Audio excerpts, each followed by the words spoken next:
que tu t'es fait la malle, Mario, pour tout te dire j'ai mal, Mario, Pas facile. j'ai mal. C'est une comédienne. Une comédienne. Elle a mal.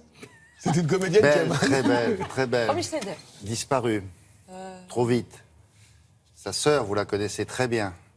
Une star. Françoise d'Orléac. Yes. Bravo. Et il est bon quand il veut, lui, hein. Eh, bien joué. Et sans oreillette. Très joli, en tous Ouais. les cas. On poursuit avec l'actualité littéraire et Olivia de Lamberterie. Ce matin, on va découvrir ou redécouvrir deux hommages à l'espoir et à la liberté. On commence avec l'Amérique. Alors, vous dites une écrivaine américaine-africaine. On ne dit pas afro-américaine, non? Afro-américaine, Ça on dit va, une superstar Ah dans bon, le d'accord. cas On dit de ce qu'on Maya veut, mais- Angelou. Qui est Maya Angelou Nous, on ne la connaît pas très bien en France.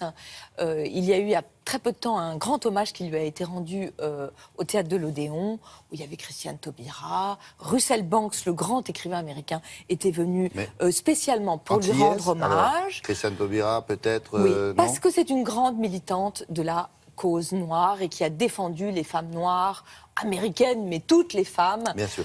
pendant toute sa vie. Elle est morte en 2014 aux États-Unis. Je dis superstar, son œuvre est étudiée à l'école. C'est vous dire. Et si vous prenez ce petit livre qui paraît aujourd'hui chez Notabilia, Lettre à ma fille, vous savez, sur la 4e de couverture, il y a des personnalités qui aiment. Alors regardez les personnalités. Dans le cas de Maya Angelou, c'est Hillary Clinton, Michelle Obama et Toni Morrison. C'est vous dire. Ah oui. Et l'hommage de Michelle Obama est très beau parce qu'elle dit que c'est grâce aux mots de Maya Angelou que la petite fille des quartiers pauvres de Chicago est arrivée à la Maison-Blanche. Alors, ce qui est formidable avec Lettre à ma fille, c'est que moi, j'ai jamais été à Chicago et encore moins à la Maison-Blanche. Et pourtant, ce livre me parle autant qu'à Michelle Obama. Parce que Lettre à ma fille, Maya Angelou, justement, n'a pas de fille.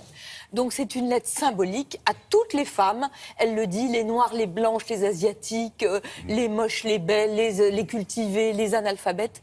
C'est une sorte de lettre où elle raconte sa vie et qui se lit un peu comme un traité de résistance à l'adversité. Maya Angelou, elle a grandi, elle est née d'abord à St. Louis dans le Missouri, elle a grandi dans l'Arkansas et c'est là qu'elle a découvert que la couleur de sa peau faisait que sa vie serait une sorte de lutte continuelle. Elle ne s'est pas laissée abattre, elle a été à l'école. À 16 ans, elle a son premier petit ami, sa première histoire. Elle est enceinte. Alors elle le dit à son frère, et son frère lui dit « Dis-le à maman quand tu auras passé tes examens ». Conseil judicieux qui lui permet de passer l'équivalent de son bac à 17 ans.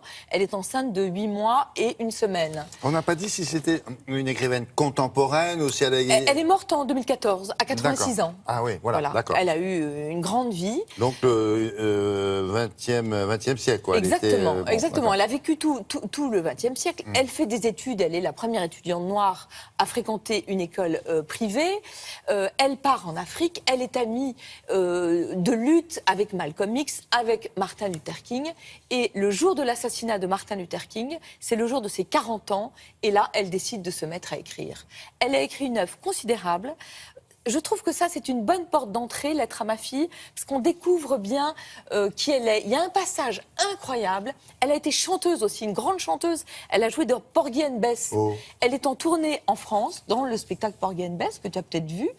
Et son fils a 8 ans, elle a été obligée de le laisser à sa mère. Elle rentre chez elle, et là, elle se dit c'est impossible de rendre heureux un petit garçon noir dans ces conditions-là.